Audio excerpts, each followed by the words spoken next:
all your stuff. What can figure it out? That's how it chooses you. So, I've been thinking a lot about axes after last week. Who hasn't? Who hasn't? Who among us who listens to this podcast has not been thinking about axes? This podcast, by the way, is It Chooses You. I'm Teresa Sparks. I am Claire Patton. And we talk about things we like. Welcome. Hello again. So I've been thinking a lot about axes. And I realized that I have like a favorite story from my life that involves axes. That is neither the story of Lizzie Borden nor Carrie Nation. So today I'm going to talk about boys with axes, but not in a murdery way. Thank goodness. Okay. Yeah. This is Axes Part 2. Axes Part 2. Yes. They're hanging around. That's right. They ain't going nowhere. Yeah. Axes are here to stay, you guys. It's a technology that works. This is now an axe podcast. Yes. It's a podcast about axes. We're going to start reviewing them soon. I hear there are very good Swedish ones on the market these days. I'm going to tell you the story of Joe Simpson and Simon Yates and their summit of the mountain Siula Grande in the Peruvian Andes. Do you know this story? I don't understand any of those words you just said. I'm excited. Okay. I heard Peruvian. Sweet, yeah. I heard Andes. Okay, great. So you've got two of them. That's great. So you have the setting. The characters are Joe Simpson and Simon Yates, who were at the time in their early 20s, and they were mountain climbers, capital M, capital C. And they tried to climb a mountain called Siula Grande. Probably it's pronounced very differently in the accent of the area. And they succeeded. And they both came home alive. Yay. That's the whole story. Oh. No. Okay. No. I was like, I knew there had to be more tension in there somewhere. It's a very short episode this week. Yes, no dramatic tension of any kind. Joe Simpson wrote a book about his experiences called Touching the Void, and that is my source for this. From that book, a documentary film was made, also called Touching the Void, and I have seen that, and part of that is in here too. So those are my only two sources from the horse's mouth. Okay. And what year did this story happen? 1985. Sweet. 1985, and it had been 29 years since someone else had tried to climb this mountain. Oh, wow. Like, someone made it up a face, and that was, like, labeled as their success with this mountain in 1966. But no one, I don't think, had summited it before them. Okay.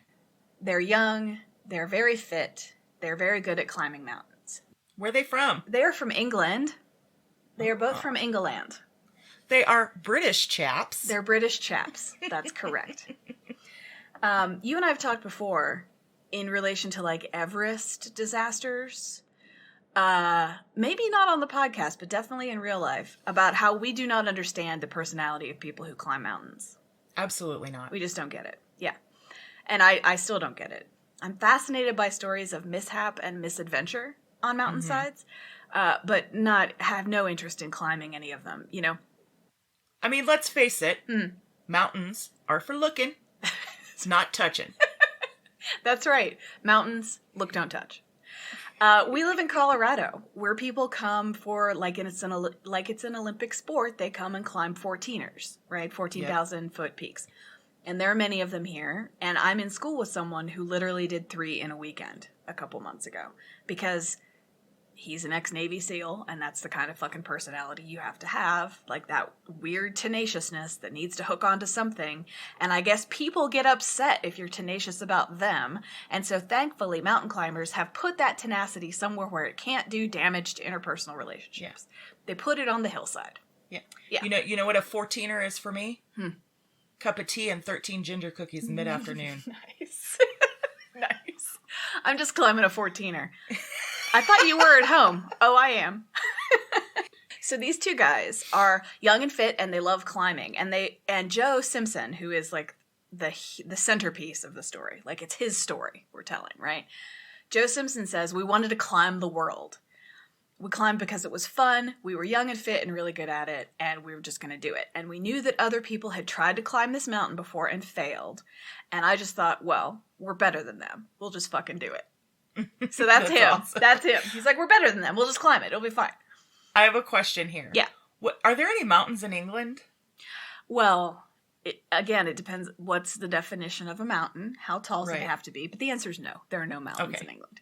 There's hills and moors. There are big hills and there are highlands, which are steep and big. Mm-hmm. There's a couple of bens in Scotland, which are high and flat-ish on the top. Like the rounded, soft, voluptuous version of mesas here. But no mountains. They climb the Alps. They climb in Greece. They climb elsewhere. Yeah. And these two guys, because they're English and the closest mountain range is Switzerland or whatever, they climb in what's called alpine style. And that's important to this story. So alpine style is you don't set up a series of base camps like they do at Everest. At Everest, you cannot hike from the bottom to the top in a day. That's insane. You set up a series of 4 or 5 camps along the way, and you climb to the camp, and then you rest for a couple days, get used to the altitude, regain some strength, and then climb on, right? So that's not the kind of climbing these two guys do. They start at the bottom at the beginning of day 1. They carry all the shit they need with them to get up and back down, and they hike it in one big push. That's the deal. It's called alpine style. Because apparently a lot of these mountains in the Alps are small enough you could do that with, I think is the, yeah. I remember playing a game on floppy disk on my Texas Instruments computer in the 80s that was a mountain climbing game. Mm-hmm. Fun. With its probably less than, 8-bit graphics or something. Sure. Mountain lions would attack you. Oh, really? Mm-hmm. I don't remember this game. It was scary. Yeah, terrifying. 8-bit mountain lions. Rawr. Yeah, I mean, you don't have good, reflexes in 8 bits, ever. No. So these guys decide, okay, we're going to go to Peru and we're going to climb this mountain. It's not an accident. It is a trip there to climb this mountain. And while they're in Lima, they meet up with another English male young traveler who's just chilling, basically, and has no plans for himself or his life, apparently. And Joe, in particular, is like, this guy would be really useful because we're going to be climbing for probably 3 or 4 days, and our stuff is going to be at the bottom of the mountain. It would be very handy to have someone there with the stuff. They have to hike in 2 days from the closest road to get to the mountain, so I don't know who they think is going to be out there stealing their shit. Right. But I find that very interesting. So it's basically 2 mountain climbers meet a third guy, and the third guy's like, sure, I'm up for anything. I'll come with you on this mountain climbing trip, but I'll just hang out at camp and read all day. So that's what they do. That would have been me. Exactly. No, that's exactly it. I was like, I identify with that guy. Chilling in Lima with no plans, open to whatever. Yes, I'm going to go read at the base of this mountain while you guys climb it. Fools. So the other key part about alpine climbing is that you're tied to your partner. Oh. Which is safe in a lot of ways. But also, if one of you falls, the chances of the other one of you falling are pretty extreme. So it develops very close relationships. Like you have to trust your partner. And if you don't want to climb a new mountain with them, basically. They're the ones who are like setting the route on this mountain. Like, how do we get up it? They think they're just going to go and do it, right? And they do. To their credit, they do. Okay, so they climb for a day. They climb up the rocks, and then onto the glacier, and then across the glacier, and then up the mountain. They make it like a good distance up the mountain that day, okay? And so at the end of the first day, they had good climbing weather, and they're like, we think we're going to summit tomorrow. Like, this is no problem. Everyone's freaking out, and we don't know why. This is great. We're optimistic. Okay. So at the end of the first day, they're like, we made good progress. Let's dig a snow cave. We're going to get warm. We're going to light this stove to melt snow because you get really dehydrated at altitude, as we know, living in Colorado with our dry, desiccated skin. We're going to cuddle up for the night, heat snow into water, drink a bunch of water, rehydrate, eat some food, and get some sleep. Like, this is what you do at the end of a day of alpine climbing, right? Mm-hmm. So they do that. And the other thing about alpine climbing is that you're really trying to manage your consumption of resources. You want it to be razor thin. You want the margin to just be there because any extra weight that you carry that you don't need is a drain on your energy. But anything you don't bring that you need might kill you. Right. Right. So it's really like the risk on either side is very high. And I think that's part of why these crazy people, like, there's something about like actually taking risks that is apparently better than drugs. And these people have found that out, and I will never find that out because drugs are fine. I can do it with drugs. I don't need to do that. So I will stay high on my couch clutching my copy of Wuthering Heights while you guys go out and accomplish shit. That's right. You can get your name on the route to the top of a mountain, and I won't. Yeah. But I'm alive. Oh, I guess you guys are too. Okay, fine. You're just better than me. That's fine. I accept it. I accept it, and now I can move on. I have 8 more pages of the story to go, having acknowledged that they are better than me. Okay. So, so on the second day of climbing, a snowstorm rolled in, as you might expect, in the mountains. Mm-hmm. So they're climbing in the wind, in the middle of like powder snow avalanches that keep falling down on them from above, and it took them 5 or 6 hours to climb 200 feet. Ooh. They were reduced to us speed. That's right. They were basically us on that mountain. And boy, it was so galling to them to be so slow. Yeah. On day 2, we're as good at climbing as they are. Yeah. Right. Which is totally not true. But on that day, because they hadn't made it very far, they carried on after it got dark, which is real dangerous. You don't want to do that. Mm-hmm. And of course, it's very, very cold. And so at a certain point, they're like, okay, we should dig a cave, hydrate, eat some food, wait it out, get warm. So that's what they do. The third day, in the morning, the storm is gone and the sun is out. And so they can see finally what they'd been trying to climb in the dark the night before. Mm-hmm. And it's this, I mean, I know you've seen it. Like, we live in places where there's snow. So, you know, on a mountain, if there's a mountain and snow and wind, those 3 things can make like overhangs of ice and snow and like flutings and lacy edges and like meringue shapes and things. They had been trying to climb up fluted snow, like it, and it's just powder snow. Wow. There may or may not be anything under it, right? It's like, so they look and they're like, holy shit. We were just trying to climb a mirage. That's exactly right. We have been trying to climb something that is not on anything. Like the outline of the rock and the outline of the snow are not the same, right?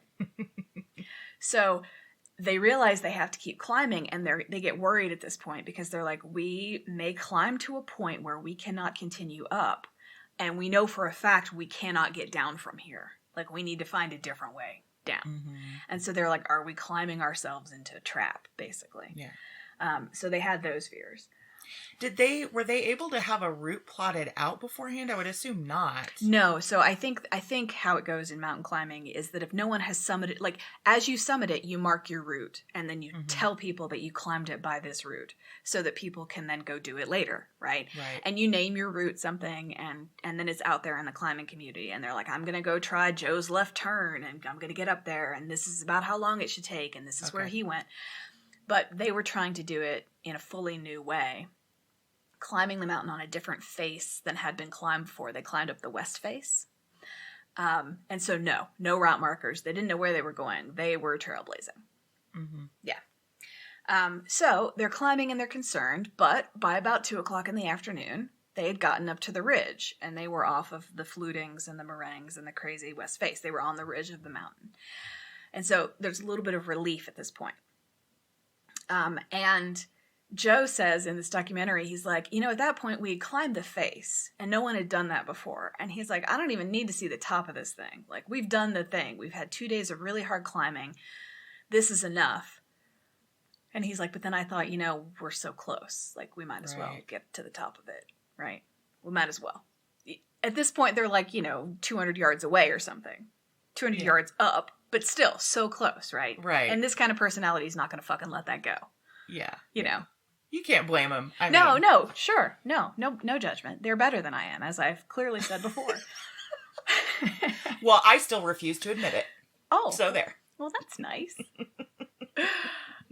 So with all these thoughts in their head, in Joe's head anyway, late in the afternoon of day 2, they were at the summit, and they're like, oh, look, the view, we did it. Yay, other people had failed to do this, but we succeeded. We summited this mountain for the first time. Yay, us. Okay. But now they have to get down.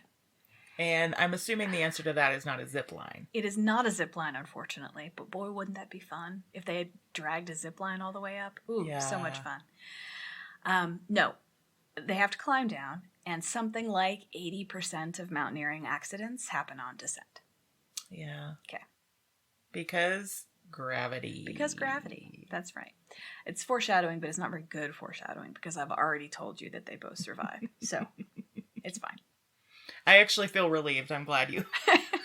I don't like needless jeopardy. There's so much jeopardy in the world. Exactly. Like, I'm of the Waldorf school. Like, no needless concern for the future. You don't need to be anxious about anything. Yeah, they both survive. It's all good. This is hilarious. I looked for a picture of Joe Simpson currently because the documentary is like 20 years old at this point, and this, of course, happened in 85, right? So he's 40 years older or more than he would have been at the time. And if you Google Joe Simpson, do you know who comes up? Ashley Simpson's dad. Oh, really? And so I Googled Joe Simpson today, and this bleach blonde guy clutching a tiny boob-jobbed blonde girl came up, and I was like, bleach blonde hair? What the fuck happened to this guy? He was so cool before. What happened to him that he decided to dye his hair blonde? And then I looked closer and I was like, oh shit, that's not him. Of course, Joe Simpson is a very common name. And so I adjusted my search and I found a photo of him that is normal and he looks like he should look at this age and it's all fine. But that was a very jarring moment. I was like, bleach blonde hair? What the fuck? The bad boy of mountaineering, Joe Simpson. Holy shit. Yeah, but no, he looks normal. So they had decided that they were going to come down by following a ridge to a col between two mountains and then abseiling down the col, basically. A col is like a little saddle area. What did you say? Abseiling? Abseiling, yeah, like What's that? Put in a nice screw, hang a rope from it, and one person stays up and jumps down. I don't really understand. It's like rappelling, but you take the rope with you. That's technical enough for me. Okay, great. Okay, I'll go with Are that. you getting an image from it? That's all that matters. Yeah, that's okay. Cool. You and I have the same goal there. That's great. The only reason I had you clarify was because I sort of wondered if abseiling was sliding down the mountain on your stomach. Fun! Yes, if they had had squirrel suits, none of this would have happened. They could have literally just jumped because as they got to this ridge to start to climb down, they realized that it's a 3,000-foot drop on one side and a 4,000-foot drop on the other. And so they're walking on this ridge that's, maybe 10 feet wide or something, and just nothingness on either side of them. So if abseiling was like squirrel suiting, they totally could have squirrel suited home from where they were because there's nothing in their way. But alas, no. It was like 20 years before that technology was developed.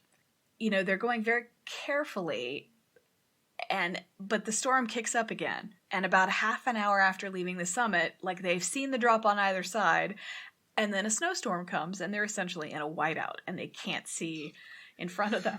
Like, I know, right? Like, I'm terrified and I will never put myself in this position. So, again, they're better than I am. So they keep going very carefully. Basically, like, eyes closed, arms out in front of them, but with their feet. And during a break in the weather, Simon, notices that they've come down from the ridge a little bit and he starts hiking back up to the ridge. And as he does that, he sees what they're climbing on, which is essentially just a big dome of snow and ice that is arched over the rock. And he's walking on unsupported snow and ice.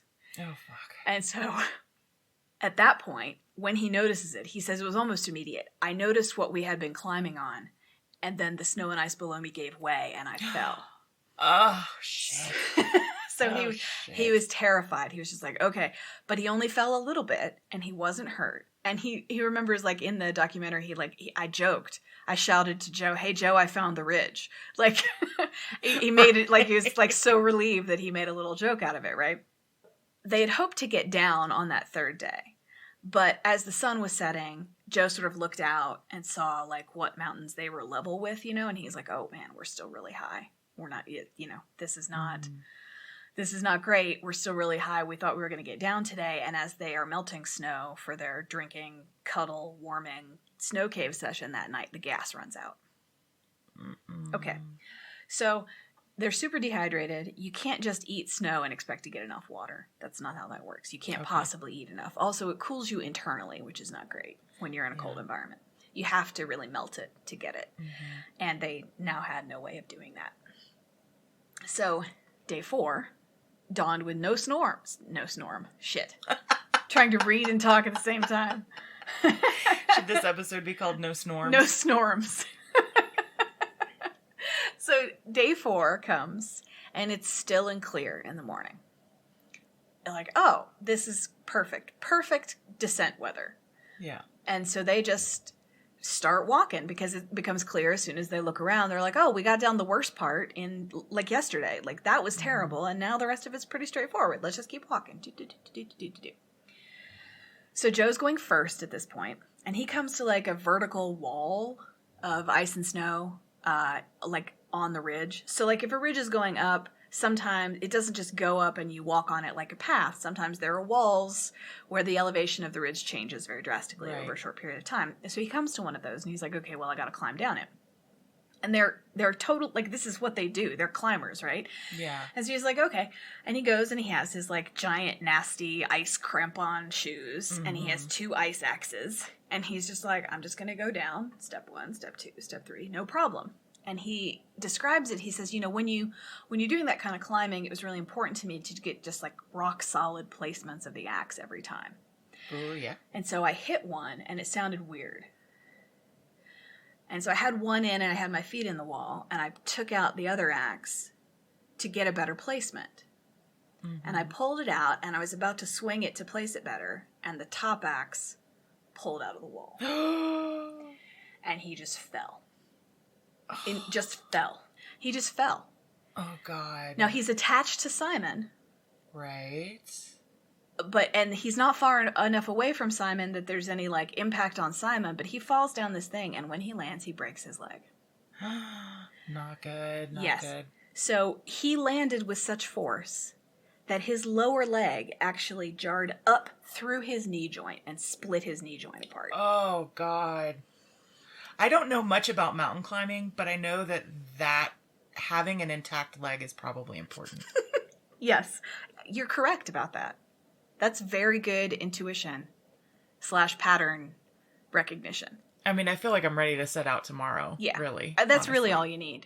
You need both your legs and the knowledge that you need both your legs. Yeah. And with those things, you can climb any mountain in the world. Yeah. So it hurts so much, he says he basically, like, lost it. Like, it just, like, yeah. Like, I'm hurting just thinking about it. Yes. Yes. I mean, yes. If you've ever I've only broken my pinky toe. And it hurt a lot. Mm-hmm. Right? And so that times however many, like, how is he conscious? How is he conscious after this? That's my question. How does he stay conscious?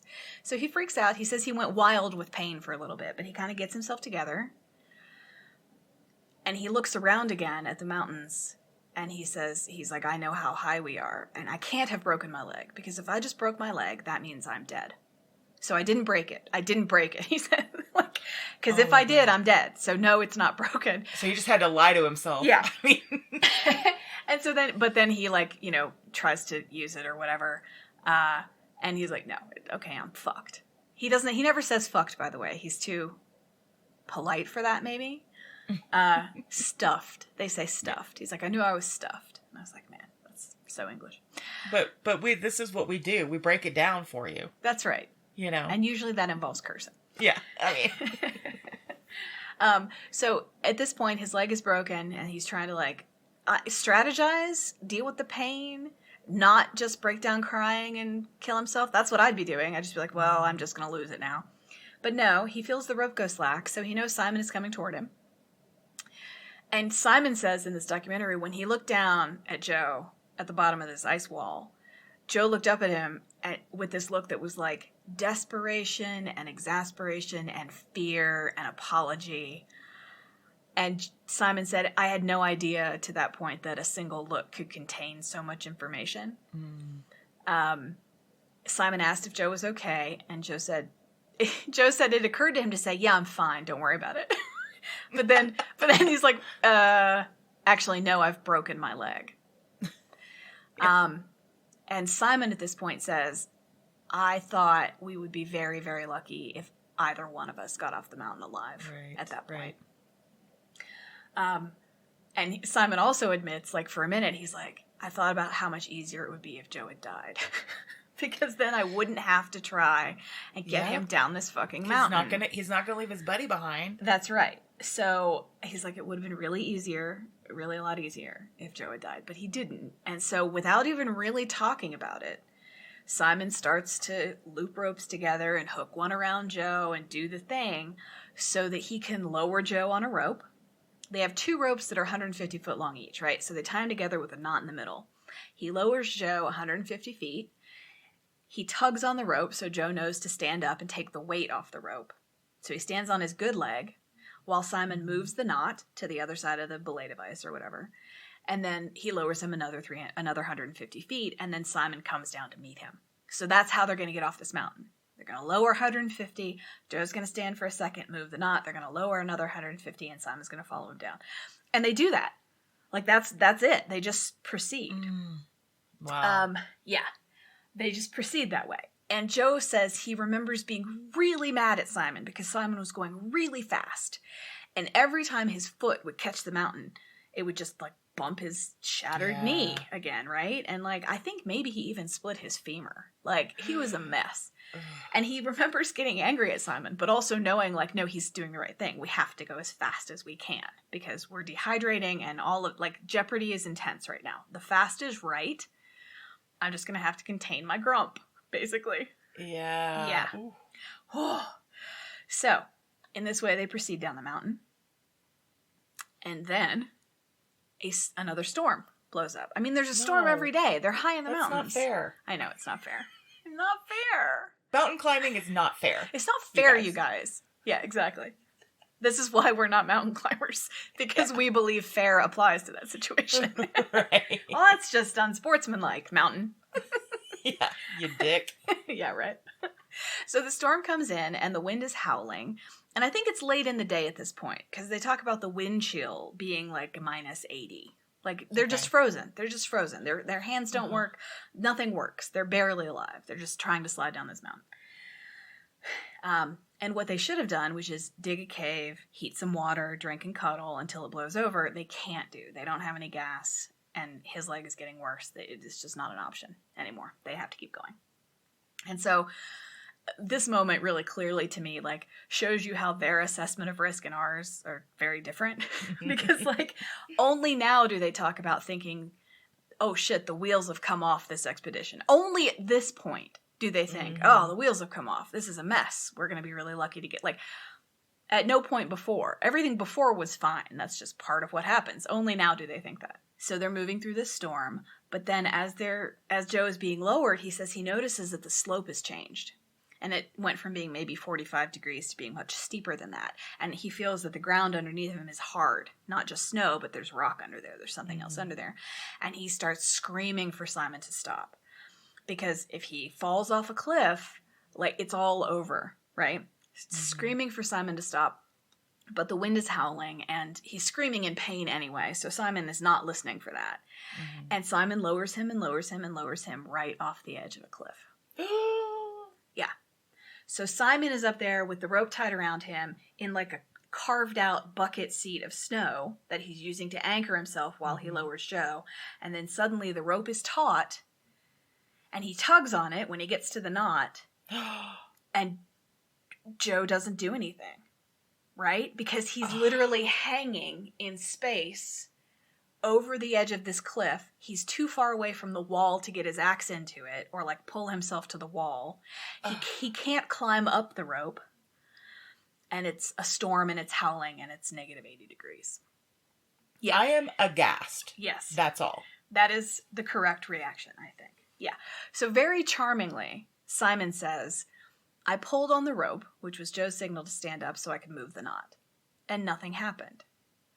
And then he says, and nothing continued to happen. Which is my favorite. I don't know why I like that so much. I just find it very charming. And then nothing continued to happen. And so Simon is getting colder because he's not moving. He's just in this seat. He's getting colder and he's getting worried. He doesn't know what's going on. And then Joe's weight on the end of the rope starts to pull Simon off the mountain. He starts getting pulled down and pulled down and pulled down. And at that point, he was like, well, something has happened. I don't know what it is. I can't find out what it is unless the same thing happens to me.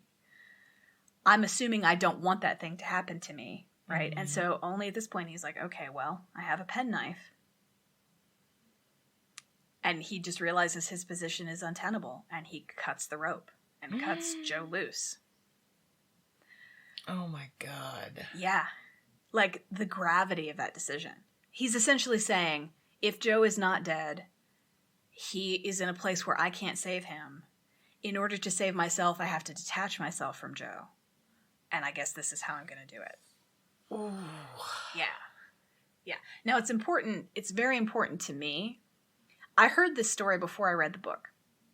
And I remember thinking, how could he do that? How could he cut the rope on his partner?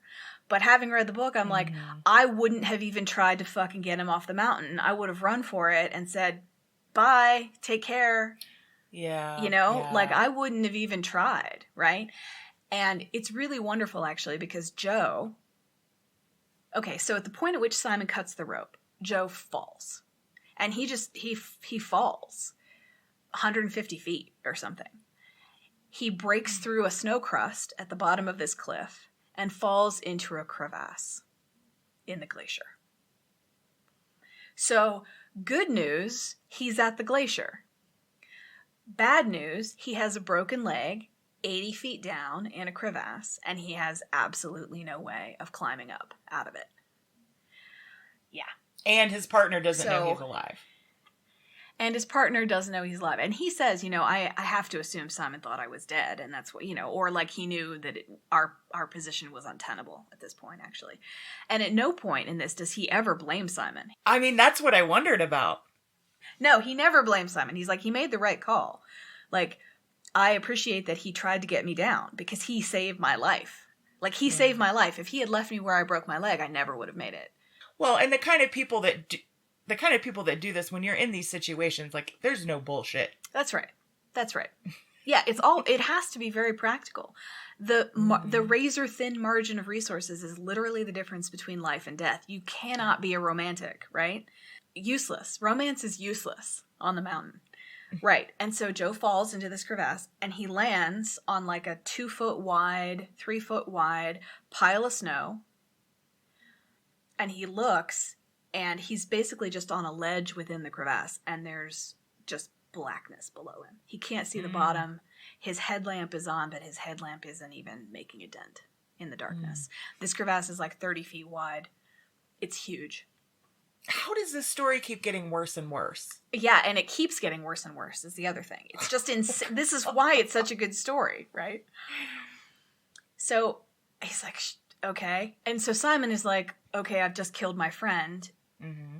And he just continues walking down the mountain because they're very close to the glacier at this point. And so he gets on the glacier and he just walks. He just goes back to camp. Mm-hmm. But knowing that his friend is dead. Mm-hmm.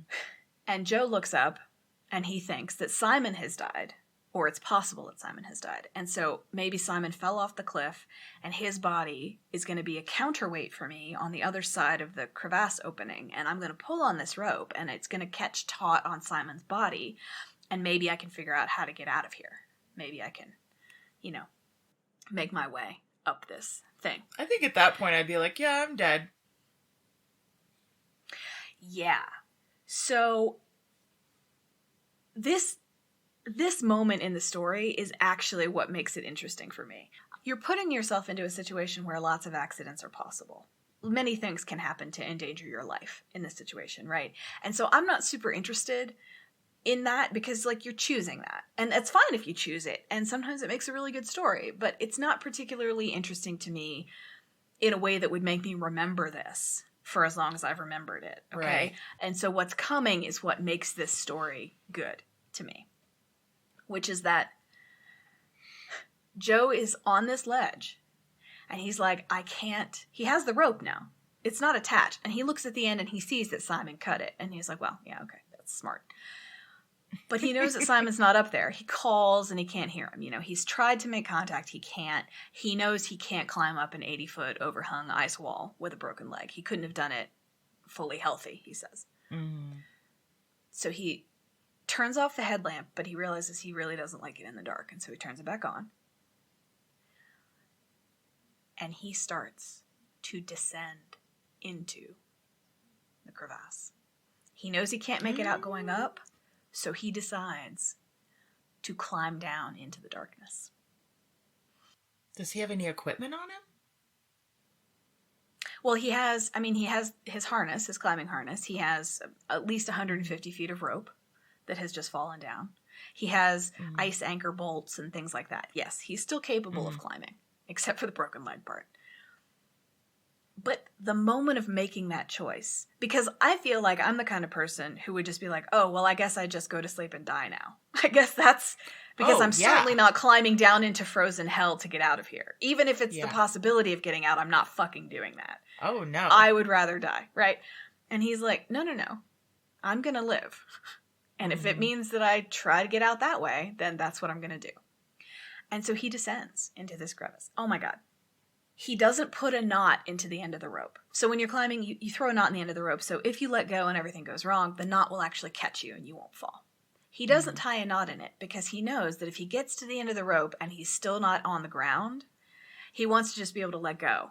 And so his death will come quickly, essentially. He doesn't want to dangle there, right? He wants to fall and die. To have to think about these things. Jesus. Yeah. Well, to have to think about them and then to come to these decisions that are very hard, very scary decisions, but in that personality matrix is the only possible decision, you know? Oh, fascinating to me. So he gets down and he doesn't run out of rope. He lands in snow and he thinks, oh, I'm at the bottom. I've reached the bottom. Maybe I can try and find a way out of here. And then another realization, oh, I'm not at the bottom. I'm on like a hollow eggshell crust of ice and snow that is sort of like half covering another drop into nothingness. And once he's there, he looks up and there's very faint light coming and he sort of looks, and up a 30-foot or so slope, he sees daylight. And he's like, I can climb that slope. I can drag myself up that slope. I fucking will climb up that slope and I'm going to get to that daylight. And he's like, I have to do it now because if the thing I'm on collapses, that's it. I'm done. Because I'm not going to get, that's my way out. There it is. And so he starts crawling and he essentially like births himself out of the glacier in the dawn, you know? And he makes it out. So he's like, oh shit, amazing. He's sitting in the morning sun on this glacier, so tired. He's like, he just lays down. He's like, oh, phew. Leg's still broken, by the way, though. And now he's, at the top of a glacier and he has to try and make it 5 miles back to camp or something, you know? Oh, God. Yeah. So after climbing a mountain like this is like a technical interlude, okay? After climbing a mountain like this, people who were in complete health would spend several days doing nothing but eating, drinking water, and sleeping to recover your resources. This is a grueling thing to do, even perfectly healthy. And now after having done that, he has to drag his shattered body across miles of glacier and rock in order to get back to the camp. And he says at this point, he was basically like, well, he broke it down into really small, manageable chunks. He like wrapped something around his leg to keep it stiff, right? So it wouldn't keep flopping around and causing him pain. He took something out of his pack or a sleeping pad or something and strapped himself up. And he would set tiny goals. He'd be like, okay, if I can make it to that hump of snow in 20 minutes, that's good. And then he said if he got there in 18 minutes, he'd be thrilled. And if he got there in 21 minutes, he'd be furious and crying and angry, right? But basically, he did the thing we do when you're faced with something of such enormity, which is you have to break it down into smaller, manageable pieces. You have to. And he could manage about 15 to 20 minutes at a time. And so he just set himself 15 to 20 minutes. He's like, okay, I'm going to make it to that thing now. Okay, I'm going to make it to that thing now. And then he sees Simon's footprints in the snow on the glacier. And he realizes that if he follows these footprints, unless he comes to a crevasse with Simon's body at the bottom, he will find his way out of this maze of glacier crevasse, right? So he starts following the footprints. This is awesome. Okay, so late in the day, a storm starts to blow up and cover the footprints. No! So he's pulling himself down, and they're like being erased by the wind and the snow, and he's like, I'm never gonna find my way out. The jeopardy in this thing just keeps ratcheting up every time. So Simon's footprints the next morning are gone. He's like 2/3 of the way down the glacier, it seems like. And he spent the rest of the day, which I think is day 6, crawling through a maze of glacier crevasses, trying to find his way down. And he succeeds on his broken fucking leg. Just ice axe in the snow, pulling himself forward, fucking just desperately crawling, right? So dehydrated at this point. No water. God, his arms must have been wrecked. His arms. Yeah. He says it was infuriating, too, because a glacier is nothing but ice, right? Ice and rock. And so there's water everywhere. He could smell it. He could hear it dripping. He could hear under glacier streams flowing, but he couldn't get to any of it. He said it was driving him insane. He was so thirsty to have all this water and not have access to it. He makes it off the glacier. He gets to the edge of the glacier, which is just rocks, and he essentially like falls off it and rolls down onto the rocks. So now he's wildly dehydrated. He can't crawl over the rocks the way he has been crawling on the snow. He has to step over them. So he has to try and keep himself upright. And every time he stands, he can take one step, and then he falls onto these rocks, and then he has to get himself up again to take another step. So in this way, taking a single step and falling, he makes it down the rock field at the base of the glacier. And he's sunburned, and he's frostbitten, and he's just a disaster at this point. Broken leg aside, he's completely falling apart, right? He's using a lot of his personal resources. And he says at this point he didn't keep crawling, like crawling, right? He didn't keep doing that because he thought he would survive. He was like, survival wasn't really a part of the picture for me anymore. I just didn't want to be alone when I died. It was really important to me to get back to camp so that I wasn't alone when I died. Oh, God. Yeah. Meanwhile, back at camp, Richard and Simon are talking about when they should leave because it's been 4 days or something since Simon and Joe had last seen each other. They believe Joe's dead. Simon has gone through this like grieving process. He says he bathed for like hours, just like washing his hair, shaving his face, doing the thing. He burned all of Joe's clothes as a way of saying goodbye. And they're like, okay, we really need to talk about packing up and leaving. Boy, are they in for a surprise. So the best part of this end piece, in my opinion, is that at a certain point, Joe is so dehydrated and out of it that he starts hearing music in his head. Like full blast, club volume music. And the best part of that is that it's a song he doesn't like by an artist he doesn't like. And it's on repeat. And so he listens to this same song he hates basically all night as he's crawling down these rocks. And he's not asleep and he's not unconscious, but he's like fading in and out, he says. Like I would come to. I wouldn't wake up, but I would come to. And I would realize that the song was still fucking playing and that he never says fuck. And that I had to keep going, right? And the song he's hearing that he hates so much is called Brown Girl in the Ring by Boney M. And so he's just hearing that song over, tra la la la la, da da da, like circus music as you're trying to survive climbing down this mountain. It's not a bad song. I don't mind it, but if it was on repeat for an hour while my leg was broken and I was crawling down a moraine, I might have other feelings.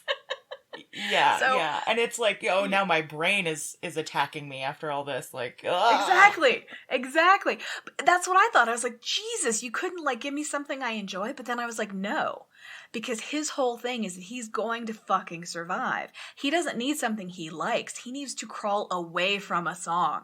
He's like, the way to stop hearing this song is to get a drink. I'm going to find water so I can stop hearing this fucking tune. Yeah. His hatred of that song kept him alive, I'm convinced. So, at a certain point that night, he smells like a really strong smell. And it like acted like smelling salts, he said, and sort of brought him around. And he realized that he had just crawled through the latrine outside of the camp. It was 200 or 300 yards from the camp. And so he knew he was close. And he was like, I have never he says he actually lost something of himself at that point because he started calling for Simon and he got no response. And he's like, they're close enough to hear me. Did they leave? Mm-hmm.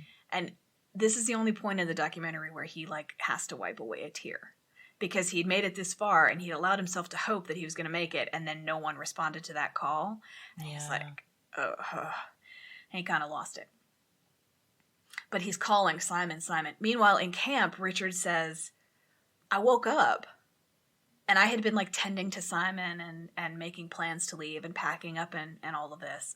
And I woke up and I didn't know why I had woken up. It was the middle of the night and the wind was howling and he said it was like I heard a voice calling for Simon. And he said, it's silly now, but I was terrified because I knew that Joe was dead.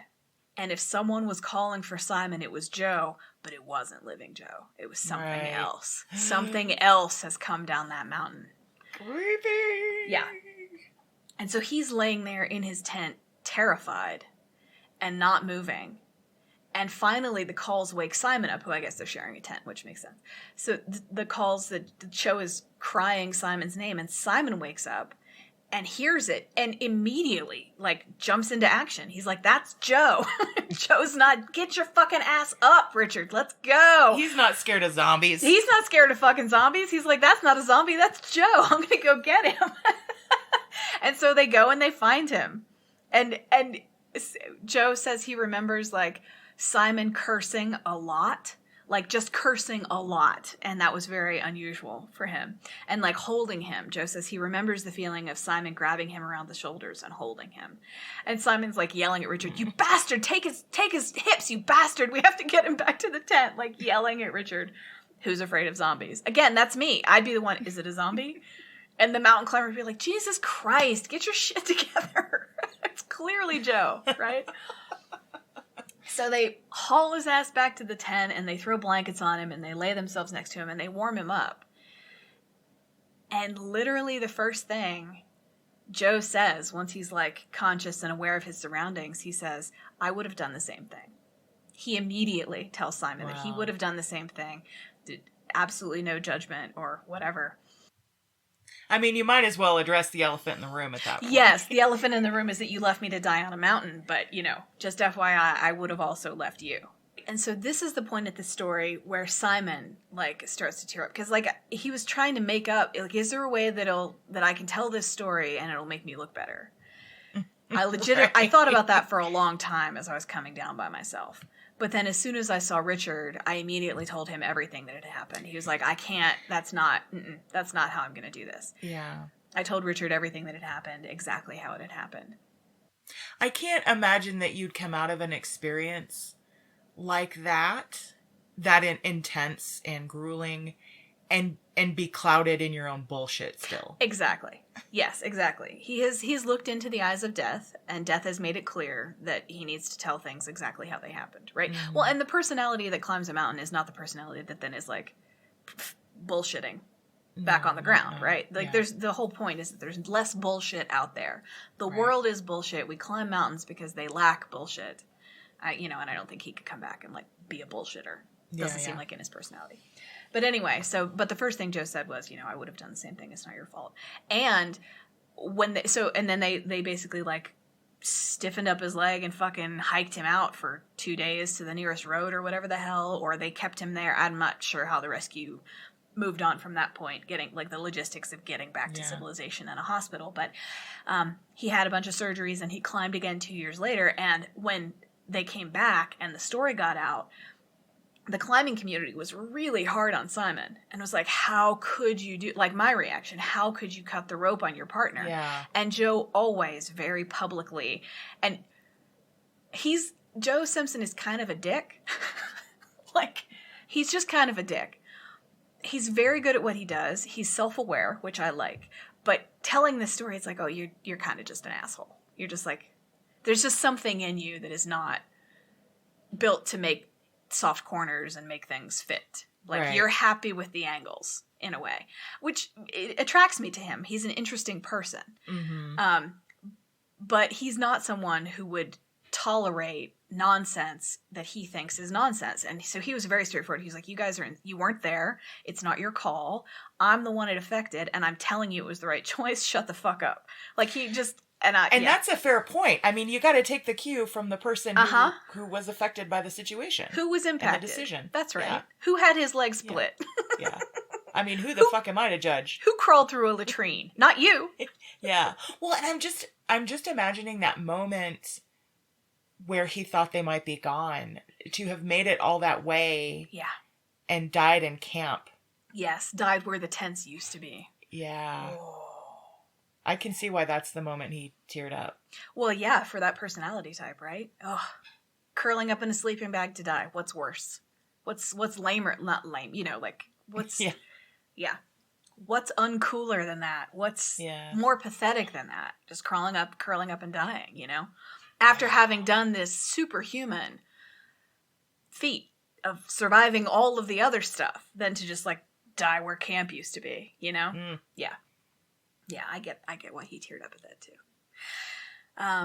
And I love that he's the one saying, back off. Like, you weren't there, shut up. Like, I love that about him. So, since then, Siula Grande has been summited, and the team that did the summit after, Joe and Simon, named their route Avoiding the Touch. In honor of them. Because they followed their west face route to a certain point and then crossed over and found a much easier way to get to the summit. So they were officially the first people to summit, yes. Joe and Simon? Yep, okay. That's right. Wonderful. Yeah. Wow, what a story. What a story. Yeah, I really recommend that documentary. And everything I've said, I mean, I pretty much just remembered the documentary and wrote it down. So if you like this and you thought it was interesting, please know that the real documentary is 100 times more interesting, because it's in their own words and you get to see these guys and hear what they went through. But yeah, I'm fascinated by that. That's fantastic story, T. Thanks. I'm glad you liked it. Oh, I did. Yeah. I didn't expect to be so thrilled this morning. Those are my favorite. Adventure stories are my favorite. I don't know. Just, they're good. They're like hanging off the edge of cliffs, and like I'm not even comfortable with how much I was on the edge of my seat hearing that. Like, I'm like, I don't know, I'm a little uncomfortable. I'm having some anxiety that it might not turn out okay. I'm so glad you prefaced it with the fact that they're okay. I think that was the right call from a storytelling perspective. I agree. And that's one of the things I like most about the documentary, because you know how some documentaries, like, and by the time the documentary was made, the book had been out for like 15 years or something. Yeah. So like everyone knows the story by now. But if I had watched that documentary or come to it not knowing anything about it, and they had kept me in suspense as to whether they died or not, I would have had to just jump to the end to find out before I could even watch the rest of it. The jeopardy is just too intense. Yeah, exactly. Yeah. Wonderful. Yay. Thank you so much. You are so welcome. I really like telling that story. I'm really glad. That's fantastic. That I got to share it with you. This has been It Chooses You. If you have any comments or questions, email us at itchoosesyoupodcast@gmail.com. Yeah, I'm particularly interested in hearing from people who know what abseiling is and can define it a little better. Or people who have abs. Oh, wow. Can we do that? Can we solicit for people who have specific muscle groups? Thanks, Claire. That was great. Everybody have a great week, and we will see you next week. Bye. Bye-bye. Testing. Great. Thank you for listening to It Chooses You. Your hosts are Teresa Sparks and Claire Patton. Our theme song is by Bobby Dart. If you'd like to get in touch with us, drop us an email at itchoosesyouPodcast@gmail.com.